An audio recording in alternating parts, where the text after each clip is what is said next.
پیارے بھائیوں، یہ مہینہ ربیع الاول کا ہے۔ ربیع کہتے ہیں موسم بہار کو۔ واقعی اللہ تبارک و تعالیٰ نے مہینے میں اللہ کے نبی صلی اللہ علیہ وسلم کو دنیا میں لا کر اس اجڑی دنیا میں بہار کا سا سما پیدا فرما دیا۔ تو میرے پیارے بھائیوں، دنیا بھر میں اس موسم میں مسلمانوں میں ایک جوش و خروش نظر آتا ہے۔ کہیں کچھ مختلف رنگ کے جھنڈے آویزاں ہیں، لٹکے ہوئے ہیں۔ مسلمانوں کی ایک بڑی تعداد نبی اکرم صلی اللہ علیہ وسلم کی ولادت باسعادت کے دن کو اپنے لیے عید کا ایک دن تصور کرتی ہے۔ قدیم زمانے سے انسانوں کے بیچ میں یہ رواج رہا ہے کہ کسی بڑی شخصیت کی پیدائش کا دن مناتے ہیں۔ مسیحیوں میں بھی آپ دیکھتے ہیں، یہودی حضرات میں، غیر مسلم حضرات میں۔ نبی اکرم صلی اللہ علیہ وسلم کی ولادت باسعادت کو بھی اسی نظر سے دیکھا جاتا ہے، اور حضرت صلی اللہ علیہ وسلم کی ولادت باسعادت کو ایک مقررہ دن میں عید کے طور پر منایا جاتا ہے۔ لیکن پچھلی قوموں میں یا دیگر اقوام میں شخصیتوں کی پیدائش کا دن منانا اس لیے ہوتا ہے کہ وہ لوگ ان شخصیتوں کو، اپنے ان اکابرین کو اس دن کے علاوہ کسی اور دن میں یاد نہیں رکھتے، بھول جاتے ہیں۔ پھر ایک مناسب موقع تلاش کر کے اگلے برس پھر انہیں یاد کیا جاتا ہے۔ نبی اکرم صلی اللہ علیہ وسلم کی شان اقدس بہت بلند ہے کسی بھی عام شخصیت کے مقابلے میں۔ پیارے نبی صلی اللہ علیہ وسلم کے لیے یاد کرنے کا ایک مخصوص دن متعین کرنا نبی اکرم صلی اللہ علیہ وسلم کے شان کے منافی ہے، خلاف ہے۔ کوئی آدمی جو نبی اکرم صلی اللہ علیہ وسلم کو بحیثیت رسول مانا ہو اور نبی اکرم صلی اللہ علیہ وسلم کے لائے ہوئے دین کے اوپر اپنے آپ کو کاربند رکھنا چاہتا ہو، تو اس کی زندگی کا ایک بھی لمحہ ایسا نہیں گزرے گا جس میں وہ اپنے نبی کو صلی اللہ علیہ وسلم ایک لمحے کے لیے بھی بھول جائے۔ ایسا ہو نہیں سکتا۔ مثلا صبح آنکھ کھلتے ہی ایک ایمان والا یہ سوچتا ہے کہ میری آنکھیں کیسے کھلیں، فوراً وہ اپنے نبی کا اسوہ ڈھونڈتا ہے، نبی کا طریقہ ڈھونڈتا ہے، ان حدیثوں کی طرف، ان تعلیمات کی طرف نظر جاتی ہے جس میں نبی کریم صلی اللہ علیہ وسلم کی آنکھیں کس طریقے سے کھلتی تھیں، ان کا بیان اس میں ہوا ہے۔ فوراً آنکھیں کھلتے ہی نبی کریم صلی اللہ علیہ وسلم کی وہ تعلیم یاد آ جاتی ہے اسے، جس میں اللہ کے نبی نے فرمایا کہ تیری آنکھیں اگر سستی کی وجہ سے کھلتی نہیں ہیں تو ذرا سا اپنے ناک کو 3 بار چھڑک لے، کیونکہ تیرے ناک پہ شیطان سوتا ہے۔ اس پورے واقعے میں نبی کریم صلی اللہ علیہ وسلم کو یاد کیے بغیر، فراموش کر کے انہیں اس پر عمل نہیں کر سکتا۔ تو اس کی میلاد ہو گئی، اس نے اللہ کے رسول کو یاد کر لیا۔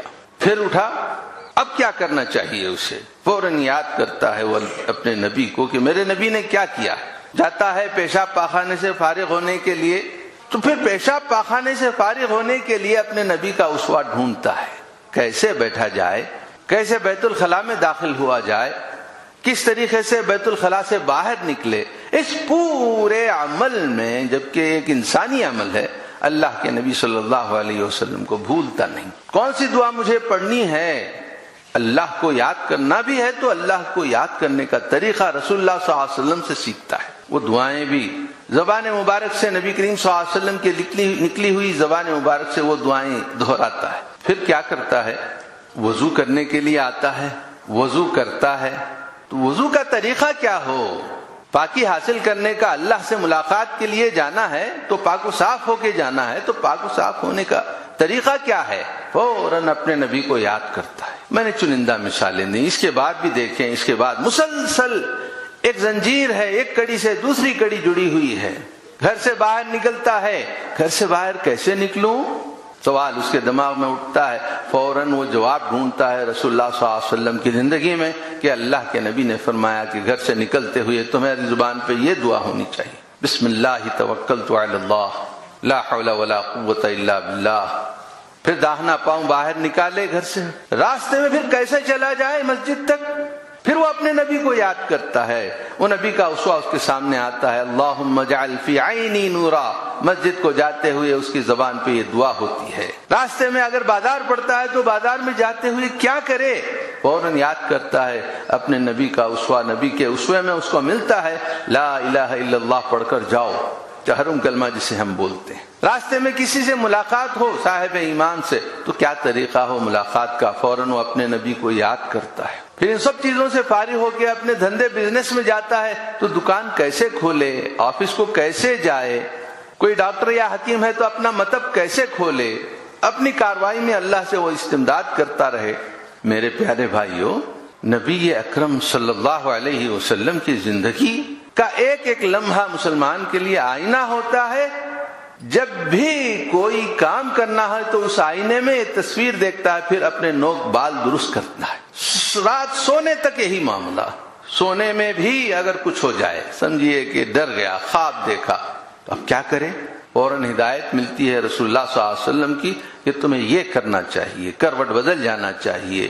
اعوذ بکلمات اللہ التامہ من کل شیطان وہامہ من غضبہ وعقابہ وشر عبادہ ومن ہمزات الشیاطین وان یحضرون۔ رات میں تو ڈرتا ہے تو یہ کر لے، پھر صبح ہوتی ہے۔ تو میرے پیارے بھائیوں، اسی وجہ سے صحابہ کرام رضوان اللہ علیہم اجمعین میں نبی اکرم صلی اللہ علیہ وسلم کے رفع ذکر کے لیے کوئی ایک مخصوص وقت نہیں تھا، کیونکہ لمحہ لمحہ نبی اکرم صلی اللہ علیہ وسلم کا ذکر کا رفع ہوتا تھا، ہر لمحہ ہر لمحہ۔ جو دیندار زندگی گزارتا ہے وہ ہر لمحہ نبی کی میلاد مناتا ہے، نبی کی آمد کی خوشی مناتا ہے، اس لیے کہ نبی کے طریقے سے جب وہ زندگی گزارتا ہے تو اس کی زندگی کو خطرات لاحق نہیں ہوتے، پرامن زندگی گزارتا ہے۔ اب پچھلے دیگر اقوام اپنے اکابر کے لیے ایک دن اس لیے مخصوص کرتے ہیں کہ اس دن کے علاوہ پھر کبھی انہیں یاد نہیں کیا جاتا۔ نبی اکرم صلی اللہ علیہ وسلم کی شان اس سے بہت بلند ہے کہ کسی عام آدمی کی طرح آپ کا بھی ایک دن منایا جائے۔ اچھا، جب مناتے ہیں تو کرتے کیا ہیں؟ کچھ وہ کام کرنا چاہیے جو دین میں نہیں ہے، صحابہ نے نہیں کیا۔ جب وہ کام کرتے ہیں تو وہ کام رہ جاتے ہیں جو دین میں ہیں۔ مثلا ایک جلوس نکلے، ظہر کی نماز غائب ہو جاتی ہے، نہ بھی ہو ظہر کی نماز تک اگر جلوس کا اختتام بھی ہو جائے تو وہ 3 گھنٹے جو جلوس میں گھوما، وہ یہ کہتا ہے اس کا دل کہ تو نے عشق رسول میں 3 گھنٹے اپنے پیر تھکائے ہیں، اب جا کے 5 منٹ کیا نماز پڑھتا، ذرا آرام کر لے، 3 گھنٹے تو نے عبادت کی ہے۔ ہوتا ہے ایسا؟ جہاں کوئی چیز ایجاد ہوتی ہے وہاں سے ایک سنت کا نکل جانا ضروری ہوتا ہے، اور جہاں کوئی چیز ایجاد ہوتی ہے وہاں دین کی شبیہ ذرا بگڑ سی جاتی ہے۔ میں نے واقعہ بیان کیا آپ سے، ایک مرتبہ ایسے ہی ایک موسم میں مجھے جانا ہوا تھا، بس میں سفر کرتے ہوئے راستہ بند ہو گیا، ہم عاشقان رسول کا جلوس نکلا ہے، بس میں لوگ پریشان ہیں، دھوپ گرمی کی شدت سے لوگ پریشان ہیں۔ میرے بازو بیٹھے ہوئے ایک صاحب نے مجھ سے پوچھا کہ کیا تو بھی ہے معاملہ آپ لوگوں کا؟ اب جب تک جلوس نہ گزرے وہ ساری سڑک بند۔ نبی اکرم نے تو کہا کہ راستے سے ایک کنکر بھی ہٹاؤ تو یہ تیری ایمان کی علامت ہے۔ کنکر کسی کو ستاتا نہیں، تیرے ایمان کا حصہ ہے، اور اسی نبی کا نام لے کر راستہ بند کر دیا۔ وہاں سے ایمبولینس گزرتے ہیں، زندگیوں کا معاملہ ہوتا ہے، کسی کو جلدی اپنی منزل پہ پہنچنا ہوتا ہے، کسی دوسرے گاؤں پہنچنا ہوتا ہے، کسی میت میں شرکت کے لیے نکلا ہوا ہوتا ہے۔ پھر وہ بس ہماری یہاں سے نکل کے ایک دوسرے گاؤں میں گئی تو وہاں بھی ہم عاشقوں کا ایک جلوس نکلا ہوا تھا، جھنڈے لہرائے جا رہے تھے اور ایک فحش فلمی نغمہ بجوایا جا رہا تھا۔ تو میرے پیارے بھائیوں، نبی اکرم صلی اللہ علیہ وسلم کی شان مبارک اس سے بہت بلند ہے کہ کسی کی نقالی کی جائے کہ آپ فلاں کا برتھ ڈے مناتے ہیں، فلاں کا برتھ ڈے مناتے ہیں، اسے رسول اللہ کا منا لو۔ اتنی چھوٹے ہیں اللہ کے رسول، اور اتنے ہمارے ذہن سے نکل گئے کہ ایک خاص دن میں ان کو یاد کیا جائے۔ تو بہرحال میں نے آج کے اپنے خطاب کے لیے نبی اکرم صلی اللہ علیہ وسلم کی ایک حدیث آپ کے سامنے رکھنا چاہیے ہے۔ ایک مرتبہ اللہ کے نبی صلی اللہ علیہ وسلم تنہا مسجد میں تشریف فرما ہے، غالباً ابو ذر غفاری رضی اللہ تعالی عنہ مسجد میں آتے ہیں، نبی اکرم صلی اللہ علیہ وسلم کو اکیلے دیکھ کر آپ کے قریب بیٹھ جاتے ہیں۔ تو حضرت پیارے نبی صلی اللہ علیہ وسلم نے ابو ذر غفاری رضی اللہ تعالی عنہ سے کہا، فرمایا کہ ابو ذر مسجد ایک مبارک جگہ ہے، اس کے لیے تحیت یہ ہے کہ تم یہاں آؤ تو 2 رکعت نماز پڑھ لیا کرو۔ تو فوراً ابو ذر غفاری رضی اللہ تعالی عنہ تحیت المسجد کے لیے نماز پڑھنے کے لیے کھڑے ہو گئے۔ 2 رکعت نماز سے فارغ ہو کر اچھا موقع تھا، نبی اکرم صلی اللہ علیہ وسلم کہ اکیلے تھے، ہم ہوتے تو پوچھتے کہ تمہارے بچے کیسے ہیں، بال بچے کیسے ہیں، بزنس کیسا ہے، بیوی کیسی ہے، پوتے پوتریاں کیسی ہیں۔ لیکن عجیب بات ہے، نبی کریم صلی اللہ علیہ وسلم اور صحابہ کی زندگیوں میں آپ دیکھتے ہیں تو یہ معاملہ بالکل لپیٹا نظر آتا ہے دنیا کا۔ تجارت کیسی ہے، دکان کیسا چلا ہے، دھندا بزنس کیسا ہے۔ نبی کریم صلی اللہ علیہ وسلم سے سوالات کرنے لگے، معلومات کرنے لگے حضرت ابو ذر غفاری رضی اللہ تعالی عنہ۔ تو ایک لمبی تفصیل اس واقعے کی ملتی ہے، اس میں سے 2-4 باتیں میں نے آج کے خطبے کے لیے منتخب کی ہیں، اس مناسبت سے بھی کہ یہ نبی کریم صلی اللہ علیہ وسلم کی ولادت باسعادت کا مہینہ ہے۔ اس حیثیت سے نبی کریم صلی اللہ علیہ وسلم کی پوری شخصیت کو ان چند جملوں میں ہم دیکھ سکتے ہیں۔ نبی کریم صلی اللہ علیہ وسلم نے دوران گفتگو ارشاد فرمایا، ابو ذر وَعَلَى الْعَاقِلِ مَا لَمْ يَكُنْ مَغْلُوبًا عَلَىٰ عَقْلِهِ، عقل مند اگر وہ پاگل نہ ہو گیا ہو، عقل رکھتا ہو، ما لم یکن مغلوباً، اس کی عقل پر غلبہ ہو گیا ہو پاگل پن کا، اس کو چھوڑو۔ لیکن اگر آدمی عقل مند ہے تو اس کو چاہیے کہ اپنے لیے دن میں کچھ ساعات، کچھ لمحات، کچھ گھڑیاں مقرر کر لے۔ ان یکون لہ ساعات، اس کی کچھ مقررہ متعین گھڑیاں ہونی چاہیے۔ اس میں نبی اکرم صلی اللہ علیہ وسلم کی تصویر نظر آئے گی آپ کو۔ پھر حضرت صلی اللہ علیہ وسلم نے فرمایا، یوں سمجھیے کہ اگر دن کے 12 گھنٹے ہوں، 12 گھنٹے رات کے ہوں، تو 12 گھنٹوں میں سے 4 ٹائم ٹیبل دیے اللہ کے نبی صلی اللہ علیہ وسلم نے اس آدمی کے لیے جو دماغ رکھتا ہے، عقل رکھتا ہے۔ وَعَلَى الْعَاقِلِ مَا لَمْ يَكُنْ مَغْلُوبًا عَلَىٰ عَقْلِهِ، ہاں اگر وہ پاگل ہو گیا ہے تو بات الگ ہے، لیکن عقل مند ہے تو پھر اس کو اپنے زندگی بھر میں دن کے لیے یہ 4 لمحات، 4 اوقات، 4 گھڑیاں متعین کرنا چاہیے۔ پہلی بات آپ نے فرمائی ساعۃ یناجی فیہا ربہ، ابھی میں نے کہا 12 میں سے اگر 3 گھنٹے، 4 باتوں میں اگر آپ 12 گھنٹوں کو تقسیم کرتے ہیں، باقی کا سونے کا وقت نکل تو 3 گھنٹے مختص کر رہے ہیں۔ ایک یناجی ربہ، ایک گھڑی اس کی ایسی ہو کہ وہ اپنے رب سے باتیں کر رہا ہو، باتیں سرگوشی کرتا ہو، مناجات کرتا ہو۔ مناجات کا مطلب ہوتا ہے چپ کے باتیں کرنا۔ آدمی جب کسی سے کانا پھوسی کرتا ہے، چپ کے باتیں کرتا ہے، سرگوشی میں گفتگو کرتا ہے، تو اس کا مقصد یہ ہوتا ہے کہ میں جو کہوں صرف جس کو سنا رہا ہوں وہی سنے، میری گفتگو میں اور سننے والے میں کسی تیسرے کی شرکت نہ ہو۔ یہ ہوتی ہے مناجات۔ نبی کریم صلی اللہ علیہ وسلم نے یہ نہیں فرمایا کہ اللہ کو یاد کرو، ذکر کرو، یہ نہیں بولے، مناجات، اللہ سے باتیں۔ پھر دوسری نصیحت نبی کریم صلی اللہ علیہ وسلم نے یہ فرمائی وَسَاعَةٌ يُحَاسِبُ فِيهَا نَفْسَهُ، اور عقل مند انسان کے لیے ایک ایسی بھی گھڑی ہونی چاہیے جس میں وہ اپنے اعمال کا محاسبہ لیتا رہے، حساب لیتا رہے، جائزہ لیتا رہے، اپنے آپ کی تنقید کرے، کیا کیا اس نے، کیا نہیں کیا اس نے، کیا کرنا تھا چھوڑ دیا، کیا نہیں کرنا تھا اس نے کر دیا، جائزہ لیتا رہے۔ یحاسب فیہا نفسہ، ایک گھڑی اس کی ایسی ہو کہ وہ اپنے نفس کا جائزہ لیتا رہے، یہ دوسری گھڑی ہے۔ اور تیسری وساعۃ یتفکر فیہا فی صنع اللہ، ایک گھڑی اس کی ایسی ہونی چاہیے جس میں وہ اپنے رب کی تخلیق کے تعلق سے سوچتا ہو، یہ تفکر کرتا ہو، آسمان زمین سب پر تفکر کرتا ہو۔ تو یہ تیسری گھڑی ہے۔ ایک چوتھی گھڑی ہے جو آخری کا کام ہے، جسے ہمارے نگاہوں میں جو کہ اونچا مقام ہے اس کا، نبی کریم صلی اللہ علیہ وسلم کی نگاہوں میں وہ آخری مقام ہے۔ آپ نے فرمایا وَسَاعَةٌ يَخْلُو فِيهَا لِحَاجَتِهِ مِنَ الْمَطْعَمِ وَالْمَشْرَبِ، ایک گھڑی تیری ایسی ہونی چاہیے جس میں تو ایکسو ہو جائے کھانے پینے کی تیاریوں میں، کمانے کا ہے، دکان کا معاملہ ہے، یہ سب ہے۔ یخلو فیہا من المطعم لحاجتہ من المطعم والمشرب، کھانے پینے کی تیاریوں میں پورے دن کو ان 4 گھڑیوں میں تقسیم فرما دے وہ آدمی جس کو اللہ تعالیٰ نے عقل دیا ہے. اگر ایسا نہیں، عقل کا تقاضا ہے کہ یہ کرے. میرے پیارے بھائیو، ہم جیسے لوگوں کو بھی حق نہیں ہے کہ کچھ کہا جائے. ہماری زندگیوں میں بھی ایسا، بولنے والوں کی زندگیوں میں بھی ایسی کوئی چیز نظر نہیں آتی، لیکن امید کی جا سکتی ہے کہ کبھی بولنے والے سے زیادہ سننے والے آگے بڑھ کر لپک کے لیتے ہیں اور اس کو اپنے حرز جان بنا لیتے ہیں اور اپنی زندگی میں لانے کی کوشش کرتے ہیں. ایسی بہت ساری مثالیں ہیں.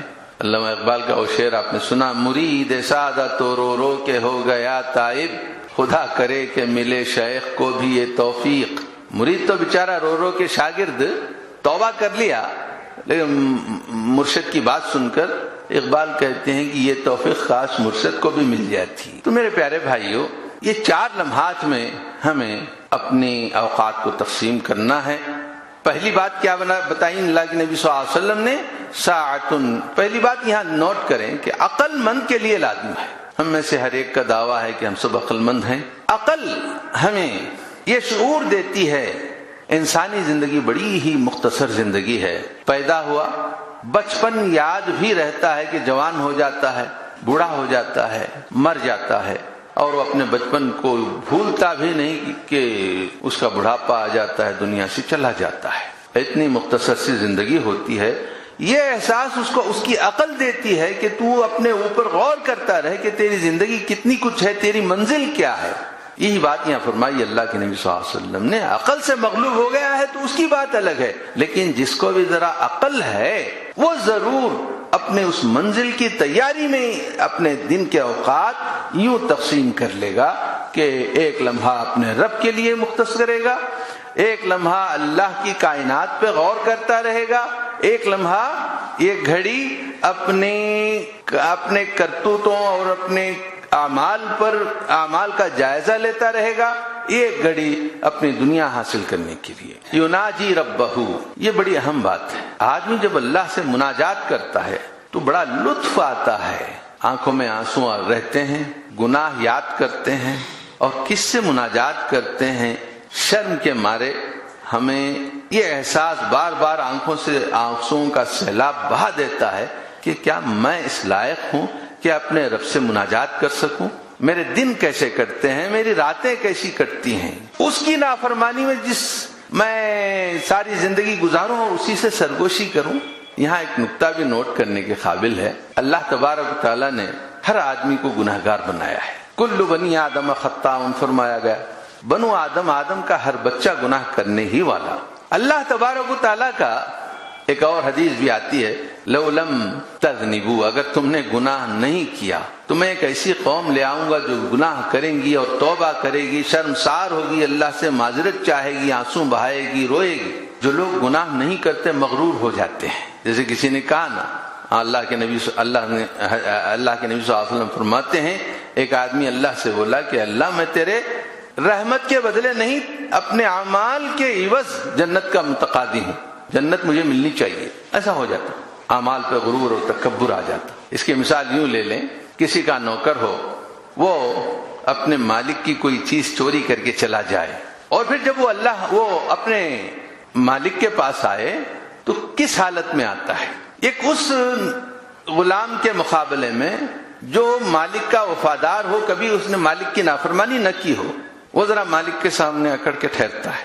لیکن وہ غلام جس نے گناہ کیا ہو، وہ اپنے مالک کے سامنے کیسا آتا؟ اس احساس کے ساتھ کہ میں اپنے مالک سے مشابہت کیسے کروں، آمنس کیسے نظریں ملاؤں، جبکہ میں ان کا گنہگار ہوں، ان کا مجرم ہوں، میں نے ان کے ساتھ یہ ظلم کیا ہے. تو اللہ کے ہم بندے گناہوں کے بعد اللہ سے قریب ہوتے ہیں، تو گناہوں کے بغیر یہ قربت ذرا مشکل سے ہاتھ آتی ہے. ایک قسم کی ندامت ہوتی ہے، شرمساری ہوتی ہے، نظریں جھکی ہوئی ہوتی ہیں.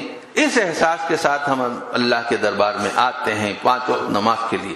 حدیث میں آیا، تحترقون تحترقون، تم گناہوں کی آگ میں جلتے رہتے ہو کہ ایک نماز کا وقت آ جاتا ہے، پھر نماز پڑھتے ہو تو گناہ کے داغ دھل جاتے ہیں، پھر جلنے لگتے ہو گناہوں کی بھٹیوں میں، پھر دوسری نماز آ جاتی ہے، نماز پڑھتے ہو کہ دوسری نماز کے ساتھ اس عرصے میں کیے گئے گناہ دھل جاتے ہیں۔ اس کا مطلب یہ ہوا کہ آدمی ایک نماز پڑھ کے گناہ میں لت پت ہوگا ہی، زبان تو جھوٹ بول جائے گی یا تہمت لگا دے گا یا کسی کو گالی دے دے گا یا کچھ تو کہہ جائے گا یا کسی بد نظری ہو جائے گی، اب پھر آتا ہے اللہ کے دربار میں شرمساری کے ساتھ، اللہ سے کس منہ سے میں سامنا کروں اللہ کا، سر جھکا کے ندامت کے ساتھ کھڑے ہوتا ہے، روتا ہے، پلاتا ہے، سلام پھیر کے استغفار کرتا ہے، دعائیں مانگتا ہے، معافی مانگتا ہے، آنسو بہاتا ہے، پھر نکل کے باہر جاتا ہے، پھر وہی روش۔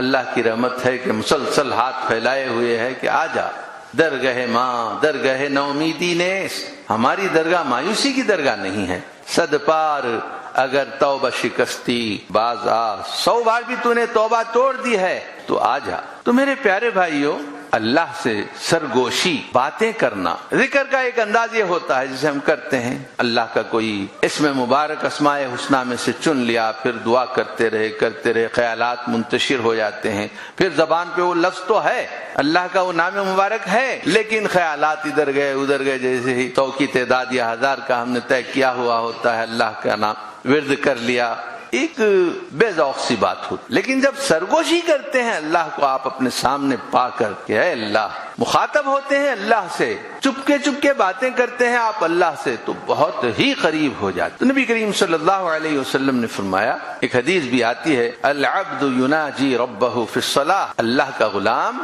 نماز میں اللہ سے سرگوشی کر رہا ہوتا ہے۔ ان المؤمن اذا کان فی الصلاۃ فانما یناجی ربہ، جب ایمان والا نماز میں ہوتا ہے وہ اپنے رب سے سرگوشی کر رہا ہوتا ہے، سرگوشی کرتے ہوئے فلا یبزقن بین یدیہ، منہ میں کچھ آ گیا تو تھوکو نہیں، عام طور پہ داڑھی کھجائی، سر کھجایا، کپڑے درست کرتے رہے، کبھی ناک میں انگلی ڈال دی، کبھی کان صاف کیا، نماز میں ٹھہرے ہوئے ہیں، مسلسل اپنے کپڑے درست کرتے رہے، یہ نہیں، یہ کرتے ہوئے مناجات نہیں ہو سکتی۔ جب آپ کسی سے بات کر رہے ہو، معمولی آدمی سے، آپ کے ہاتھ پیر ساکت و سامت ہو جاتے ہیں۔ کبھی داڑھی کھجاتے کسی سے آپ نے بات نہیں کیا ہوگا، کسی بڑے سے، کپڑے درست کرتے کرتے کسی سے آپ نے بات نہیں کی ہوگی، مگر اللہ کے سامنے جب جاتے ہیں تو پھر دیکھیے آستین درست کرتے ہیں، کپڑے درست کرتے ہیں، سلٹیں جو کپڑے پہ ہو گئی ہیں وہ درست کرتے ہیں، پھر سامنے کا حصہ صاف کیا، پھر سجدے کرتے ہیں، کوئی چادر بچھا لی، کوئی دستی بچھا لی، اس پر سجدہ کیا۔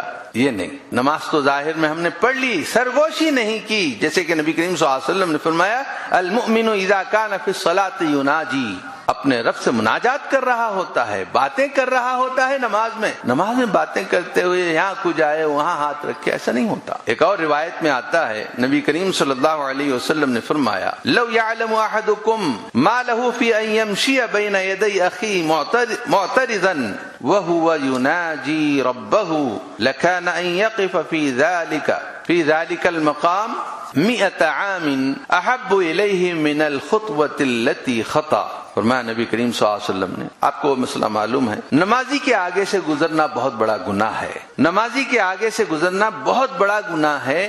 یہ گناہ کیوں قرار دیا گیا؟ بعض روایتوں میں یہاں تک آتا ہے کہ کوئی زبردستی آپ کے سامنے سے گزرتا ہے تو اس کو ہاتھ سے روک دیجئے، گزرنے نہ دیجئے، کیونکہ وہ شیطان ہے، یہ تک ملتا ہے۔ تو پیارے بھائیو، حضور صلی اللہ علیہ وسلم فرماتے ہیں، اگر نمازی کے آگے سے گزرنے کے تعلق سے کہ وہ کتنا بڑا گناہ ہے، اگر بندے کو معلوم ہو جائے تو وہ 100 سال کھڑے ہو کر انتظار کرے گا۔ اگر نماز پڑھنے والا 100 سال بھی نماز پڑھتا رہا، اس کو جانا ہو تو نہیں جائے گا۔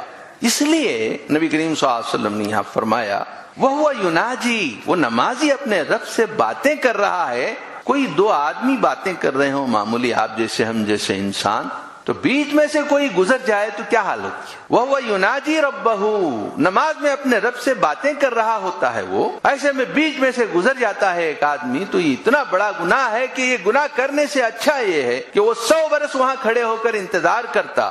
100 عام، آگے جانے سے بہتر تھا اس کے لیے کہ وہ 100 برس تک کھڑے ہوتا، یا اگر یہ 100 برس تک بھی نماز پڑھ رہا ہوتا۔ کیوں؟ یہ اللہ سے باتیں کر رہا ہے، بڑی ہستی کے ساتھ باتیں چلی ہیں اس بندے کی، بیچ میں سے اس کا گزرنا اس کی نماز کو کاٹ دیتا ہے، بڑی بے ادبی ہے۔ خاص کر ہمارے ہاں کوئی بادشاہ ہو، کوئی منسٹر ہو، کوئی وزیر اعلیٰ، وزیر اعظم، فلاں کوئی ہو، یا معمولی کسی آفس کے بڑے آدمی ہو جائیں، وہ بات کر رہے ہوں تو کوئی آدمی معمولی سے آفیسر کے بیچ میں سے بھی گھس کر جا سکتا ہے؟ نہیں جاتا، اس لیے کہ بڑا بے ادبی کا معاملہ محسوس کرتا ہے۔ لیکن جب آدمی نماز پڑھ رہا ہے تو وہ اللہ سے باتیں کر رہا ہوتا ہے، سرگوشی میں راز و نیاز کی باتیں ہو رہی ہیں، گناہ اپنے پورے اللہ کے سامنے ڈال دیا ہے، کسی اور کے سامنے اس نے نہیں ڈالے ہیں، بولتا ہے کہ اللہ میں نے وہ کر دیا، وہ کر دیا، وہ کر دیا، جبکہ ایک گناہ کا تذکرہ بھی کسی انسان کے سامنے وہ کرتا نہیں، اللہ سے بول رہا ہے، اللہ سے معافی کی امیدیں مل رہی ہیں۔ تو اس سرگوشی میں آپ گزر جاتے ہیں نماز میں، تو یہ بڑا گناہ مانا گیا ہے۔ تو میرے پیارے بھائیوں، اور 2-3 باتیں ہیں، پر ہوا تو انشاءاللہ اگلی جمعہ آپ کے گوش گزار کروں گا کہ انسان اپنے دن کے کچھ حصے کو اللہ کے ذکر، اللہ سے مناجات، اللہ سے گفتگو، اللہ سے سرگوشی میں صرف کرے۔ دوسرا، اپنے نفس کا جائزہ لے، اس پر اگلی جمعہ کچھ کہوں گا۔ تیسرا، اللہ کی کائنات میں غور و فکر کرتا رہے۔ چوتھا، ایک گھڑی اس کے اپنے لیے ہو کہ کچھ معاش کا ذریعہ اختیار کرے، کھانے کا، پینے کا، گھر میں پانی نہیں ہے پانی لا لے، گھر میں کھانا نہیں ہے اناج کا انتظام کرے، دکان ہے تو دکان سنبھالے۔ لیکن یہاں نوٹ کریں کہ ان چاروں میں سب سے آخری میں اس کو رکھا گیا ہے، جو کہ ہمارے لیے سب سے اونچا مقام ہے۔ بچے کو پیدا ہوتے ہی ہم یہ ڈر ڈال دیتے ہیں اس کے دل میں، یہ خوف بٹھا دیتے ہیں کہ تو اگر نہیں پڑھے گا تو کیا کمائے گا، کیا کھائے گا، گدے چراتا کیا، وہ چراتا کیا، یہ چراتا کیا کرتا۔ علامہ اقبال کا ایک شعر ہے، عصر حاضر ملک الموت ہے تیرا، جس نے قبض کی روح تیری، دے کے تجھے فکر معاش۔ فکر معاش، ایک ہی فکر، کھانے کی فکر، کیا کھانا کیا پینا، کیا کھانا کیا پینا۔ اللہ تعالی ہم بولنے والوں کو، سب سننے والوں کو نیک توفیق عطا فرمائے۔ وآخر دعوانا الحمدللہ رب العالمین۔ پیارے بھائیو،